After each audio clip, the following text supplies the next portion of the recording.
But I told some German lady, like, yeah, we should go in and like bomb you, and we should like liberate you. And I was with an Iraqi guy, and he was cracking up. But the German girl was like not happy, and they had to like they had to kind of separate us. In the West, people are also colonized into the other side, the kind of internalized colonial superiority. Colonized people have this interesting way. They have this interesting mental gymnastics that go on upstairs, where they can believe two conflicting things at the same time. So on the one hand, you can laugh at Donald Trump. On the other hand, you can still find a way to basically worship him. The West has been so successful in portraying literally everybody who was not a white Westerner as some kind of inferior being. I think things are changing. And if you watch Western movies now, like one battle after another, whatever, I don't think they can process being the bad guy. They can't quite process. Like the cinema isn't good anymore. It used to be, they used to believe in it. I think they don't even believe their own stories anymore. America's always been like feared, right? Like you could fear it and you could say it was bad. And then even in like my writing, I would always say it was bad, but it was bad in like a powerful sense. And now what's happening is people are laughing at America. Everybody who grows up like that, denying your own identity and admiring another group of people, it's unnatural. It's not good for us. It's psychologically and physically unhealthy. We're still mentally colonized, but then something is happening, right? Something is happening.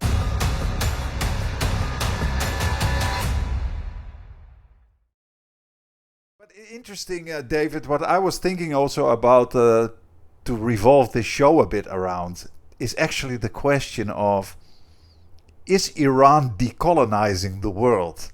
You know what I mean? Like there is a psychological decolonization going on, in my opinion, with Iran at least partly shattering the idea of Western and especially American omnipotence. So that's number one. But maybe there's also a material decolonization going on. When I hear your story about Africa, that's very, very hopeful. And to be honest, and I don't know if you have noticed anything, Peter, here in China, I've literally noticed nothing, zero.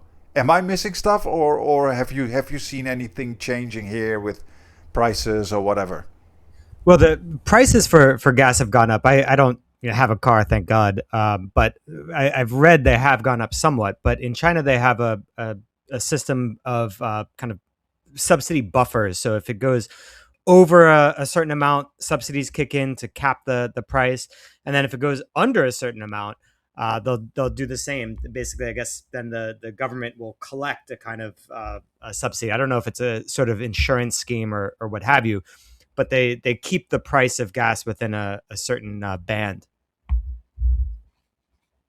Yeah, what do you think about that idea, Indy, that that Iran is decolonizing us, both so psychologically and materialistic? Yeah, like against our will. Like, yeah, so when David was saying that, it was quite interesting that they're using their own refineries. Yeah, Like, well, so in Sri Lanka, we're using basically Indian. I mean, I think we have one refinery that Iran helped us build, Sapugaskanda. And then what's happened now is we're getting essentially Russian oil through Iran. There's that meme where there's a girl drinking from a coconut, and then the guy is drinking from her mouth. That's like us in Russia. Like we get Russian oil through India because America sort of like unsanctioned that now, just like they briefly unsanctioned Iranian oil. And then in terms of sort of the vehicles and the energy sources that we use, Sri Lanka luckily has 50% hydro, or roughly 50% hydro, which we built before. But now people have been getting solar, we get all that from China, and we've been getting electric cars, we get all that from China. So people are adapting, and then they're adapting away from the West. And because like David was saying, I think for Nigeria and I assume Ghana, our post-colonial relationship was still the same with England, like and with like Europe to a lesser degree. But now that's changing. And I think, for a long time we've been trading in dollars as kind of just, that's the lingua franca. That's just what people use. But we haven't been buying much stuff. We export like underwear and so on to the US, but like we haven't been buying much stuff from there. Everything we're getting is from China or from India and so on. So it's accelerating that shift. Iran is, I think, yeah, they're decolonizing us against our will.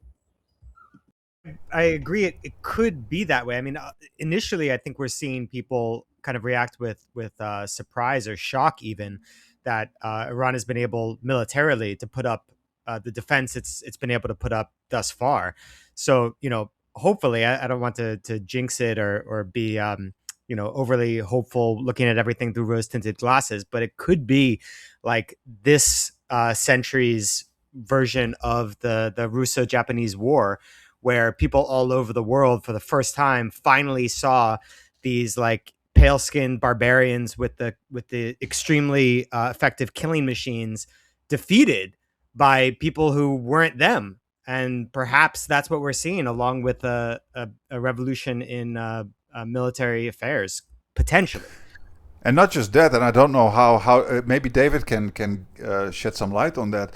Not just that, I also think that Iran is really showing that it's the moral party here compared to the West. I mean, the West is now completely mask off. It's completely depraved, genocide, torture, everything's on camera, bombing schools, you name it.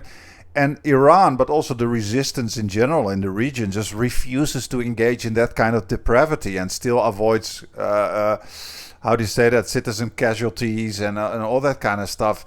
And it slowly makes people see around the world, like, wait a minute, the story is reversed. In the old days, people would think those are the barbarians and the terrorists, and the West is, oh, these men in suits, they're the good guys.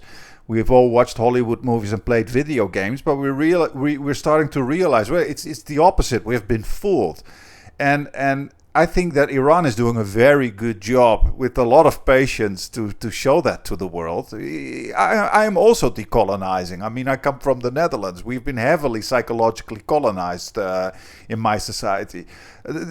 How is that in your part of the world, David? So you don't live in Nigeria anymore. Where do you live now again? I live in Ghana, which is basically 300 kilometers away from Nigeria. So it's not that right. far from region. So how is it there? Well, so I will confess, I was one of those who used to view Iran with a certain impatience that such and such and such is being done to you, and all you do is just sit there and take it and talk about negotiations. When are you going to hit back? And when the supreme leader was assassinated, I was one of those who just kind of threw my hands up like, "Oh, these guys are hopeless. Like they're just gonna like their country's gonna get destroyed. You're not gonna do anything about it. Everyone's gonna die. The sky's falling." But I have to hold my hands up and say that I completely misjudged their strategy, because clearly they knew exactly what they were doing. Their their doctrine of strategic patience, apparently there was some method to the madness. I didn't see any value in it, but they clearly knew what they were doing, because what has happened is that narratively now, as you rightfully said, they've been able to take the global conversation to places where it has never gone to before. So in this part of the world, obviously having been raised on a very, very sort of American Hollywood diet, the word Iran had been very successfully psychologically linked with everything negative, even though objectively, when you examine the empirical evidence, the entities that were linked ideologically or financially to terror or whatever were never Iranian. So they could be Qatari, they could be Saudi, they would definitely be Israeli or US, but they were never Iranian. But somehow the word Iran had been very successfully linked to terror and to everything negative that you can imagine. So, but now we're in a situation where a couple of weeks ago, was it like last week, my team and I actually we paid a courtesy visit to the Iranian embassy here in Accra. We signed a condolence register for Ayatollah Ali Khamenei. And when we got out, we put the story out. We took videos and pictures and whatnot. And the response was very interesting. Obviously, there was some of the usual backlash. Oh my God, you people are now terror sympathizers and blah blah blah. There was definitely a significant amount of that. But what then started happening was that people started reaching out privately and asking, "Did you need an appointment to go there?" And I'm like, "No, you could just show up." And then people started showing up to go sign the register as well. That would never have happened a couple of years ago. No one would have wanted to be associated with anything Iranian. So clearly the narrative is shifting. And since we made that visit, and we made a point of sort of popularizing the social media handle of the Iranian embassy here in Ghana. And that's the Iranian embassy has become one of these fantastic Twitter accounts now, which have been very successful at reframing the way the world sees Iran. Why I think this is such a successful communication strategy from the point of view of a comms professional, which I am, is that um, it has reversed to a very large extent the psychological mooring that had been anchored to the brand called Iran, where even without knowing anything about Iran, without having been there, without having met an Iranian person before, the impression you had in your head was completely negative, right? So the idea you had of Iran was, first of all, Iran and maybe Saudi Arabia, UAE, Qatar, whatever. There's no difference between them. They're all Arab, which of course is not true. The Iranian civilization is a completely separate and distinct one from the Arab civilization. But again, you're not to know that in this part of the world. You have to think of Iran as this homogeneous, inhospitable desert populated by crazy Muslims. And that's it. Many people in this part of the world didn't even know that there's an ideological difference between Sunni Islam and uh, uh, how the hell is this word skip my mind? Yeah, Shia, Shia. Shia, Shia. Shia Islam, right? To most people, it's just always they're all just a bunch of crazy Muslims who blow themselves up.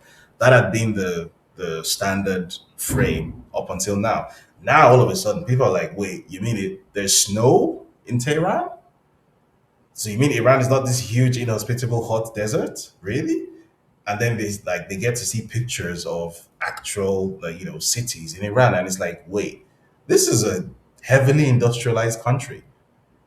So like because again the portrayal of Iran that has been given to us based on the American media diet we've been fed is that it's a bunch of tribes people in like thatched huts, who somehow their whole life is just about violence and nothing more than that. And then you get to see these guys have metro systems, these guys have some of the world's most sought after architects.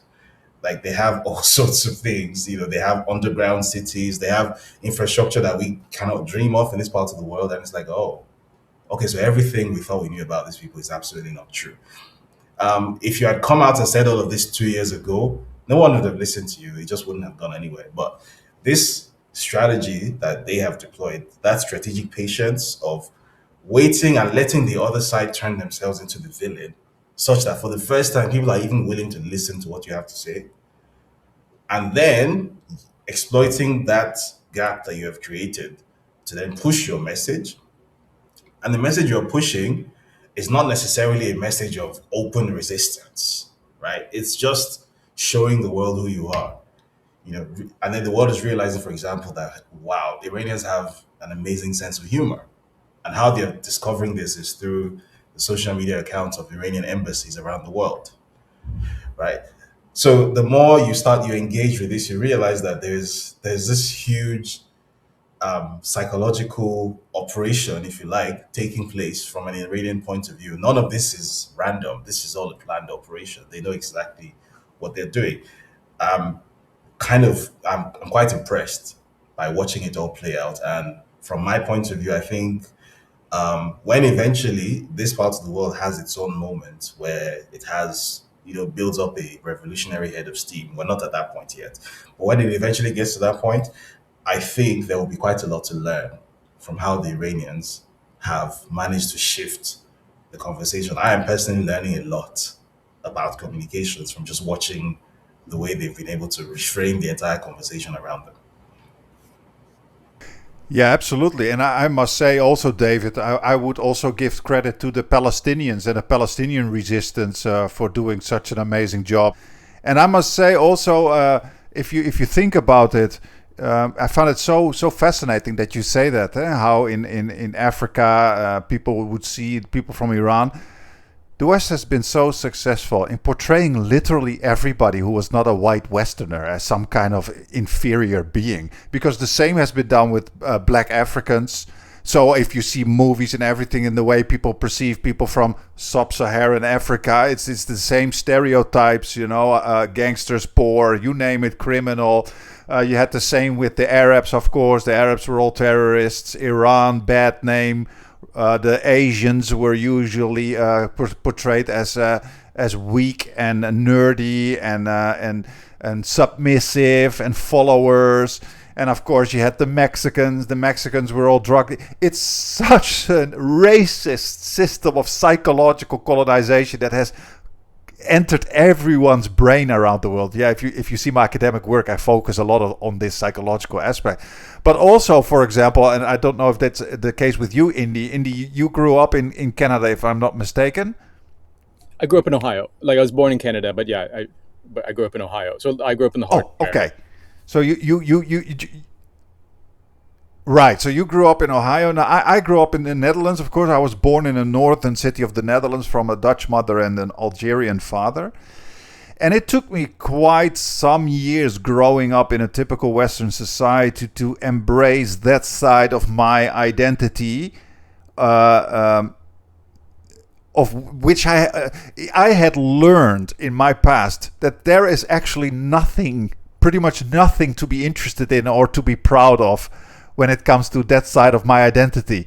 And that is not because that's not the case. It's because I came from a culture that was so successful in my youth to make me feel that that is a part of my identity that's completely uninterested. In fact, it's almost a bad or it's something to be ashamed of. You grow up with Western movies, Hollywood movies, but also education, etc. And then later on you grow up and you start to realize that the Algerians were one of the few who fought themselves independent from France. You know, and suddenly you realize that stuff is something I never learned. You know what I mean? And you slowly start to embrace your full identity. But the West is very good at psychologically just harming that part of most people around the world. In fact, even people who are full-blown non-Westerners, like for example here in Asia, some formerly colonized Chinese here in Hong Kong have internalized an inferiority complex purely based on all the narratives that have been put into people's minds. And I think that I always say that also in my classes. I say this is one of the biggest evils that has been done to the world: racism. I'm not kidding. It's so evil what that has done psychologically to people, besides all the material aspects. How was that for you, Indi, growing up in the West? No, I didn't know, but it messed me up psychologically. Yeah. So my language, like, so I came into America when I was like 5 and I couldn't speak English. And then the teacher was like, you can't speak English. So then my family quickly switched to English at home. And then now I'm trying to like relearn Sinhala, and I'm learning my wife's language, Tamil. But it's a process. It's taking me years. And when I came back here, I thought because I'd been educated abroad, I knew like to tell people what to do here. And that's the thing, is the face of a colonizer, especially in this region. It looks like someone like me. Like there were only maybe 10,000 British people here at any given time. It was a brown person doing the colonizing. And when they had the rebellions in the 1850s or whatever, it was brown in India and so on. They'd get essentially brown people from other parts of the empire to come and put it down. So we in many ways colonized ourselves, and we still colonize ourselves. But I can feel that changing, but yeah, it's been a process. And look, someone like me, I could have easily gone another way. If you look in America now, there's people like who's a Kash Patel, or there's a Preeti, or there's a or like Rishi Sunak or whatever, right?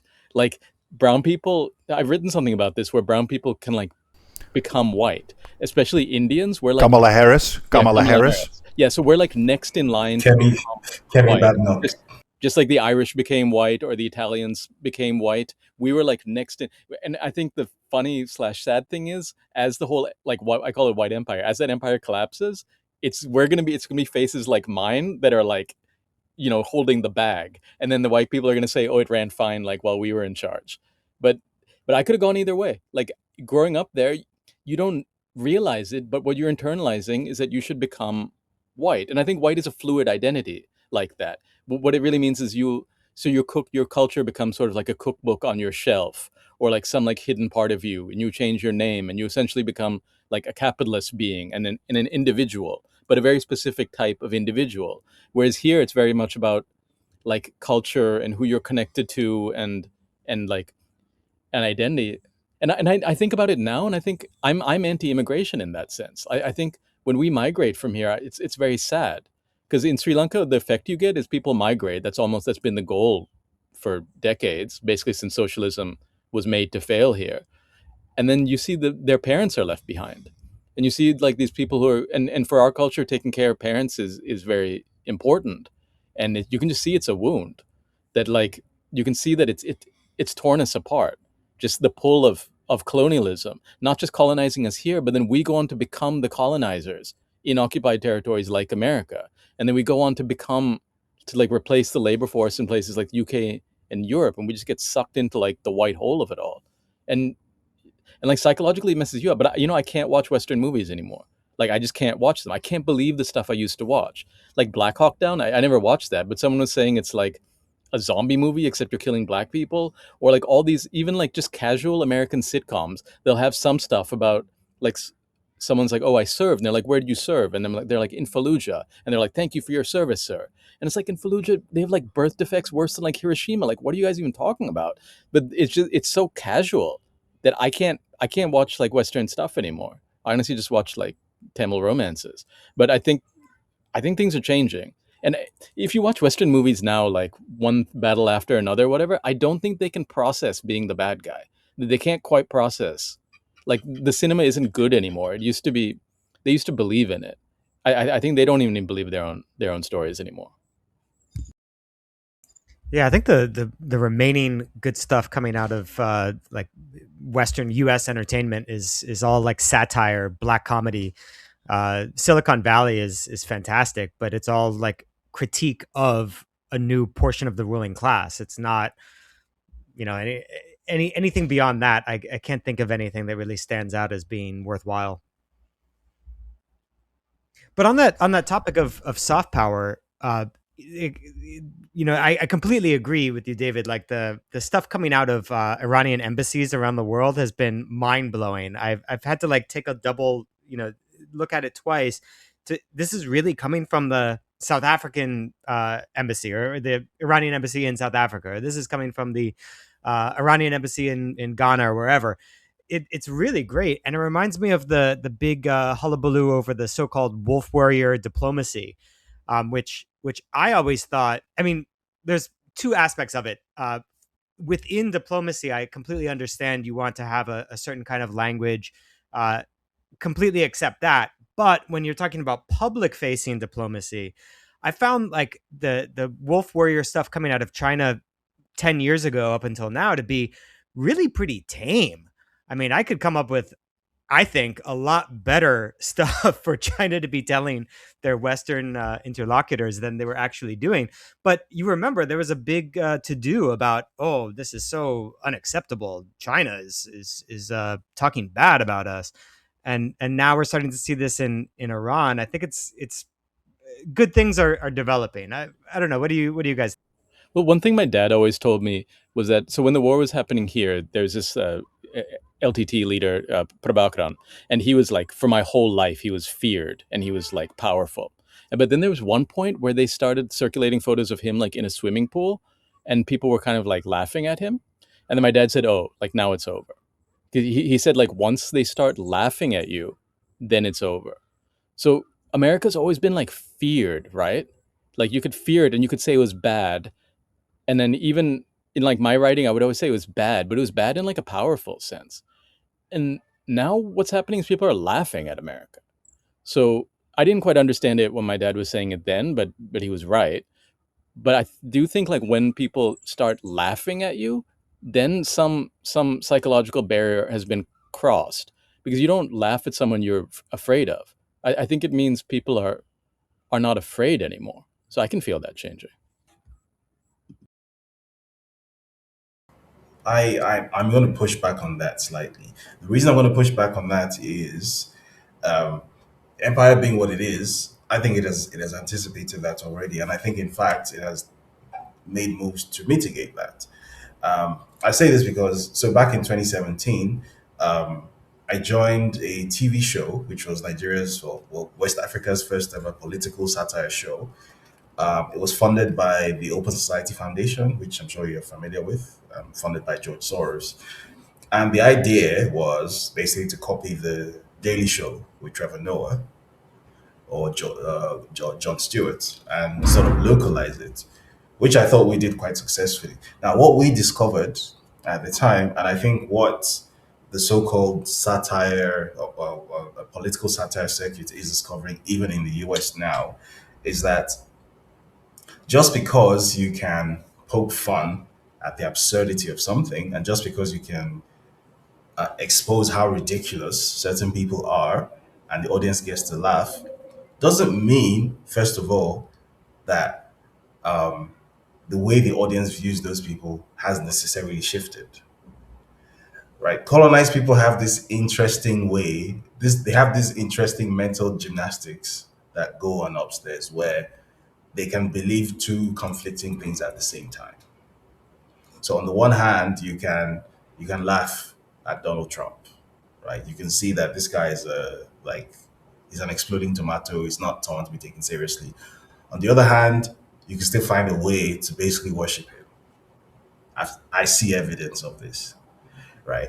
And then what then makes that even worse is the second point, which is that the ruling class then finds a way to co-opt the satire. That happened with us, where we are trying to make fun of like a public figure, a politician or something, and the politician would come on the show, ask to come on the show, and we'd like interview him and try to make an ass of him, and we would, and he would, the audience would be laughing, and he would also be laughing, and he was in on the joke, which destroyed the entire premise of satire. And I think that is starting to happen with the Western ruling classes as well. I think they are learning how to co-opt that humor because you are right. Humor has a way of breaching certain psychological barriers, but I think they're very well aware of that, and they're also finding ways to co-opt that and to sort of get ahead of it. And I think that's what they're doing in many cases. So when you see uh, political leaders, particularly from the global north, putting on these little shows that they put on where like you're not sure, am I supposed to be disgusted, am I supposed to find this funny, like what the hell is this person doing, what exactly is this? They're not doing that necessarily because you are supposed to you know use that as fuel to move from mental point A to mental point B. They're doing that sometimes to keep you in a state of confusion.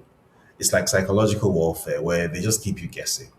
You never know what is coming next. Trump is an expert at this, by the way, where it's like every day there's five new headlines and all of them are conflicting. He says this thing, this moment he says something completely. This is not the end of the show. We will touch on topics such as China, Russia, and the future of the Iran war. To see the full show, subscribe to our Substack. YouTube is squeezing the hell out of our channel, so we hope to slowly get away from YouTube. Come to our Substack to see the full show. Link is in the description. No change, no silence.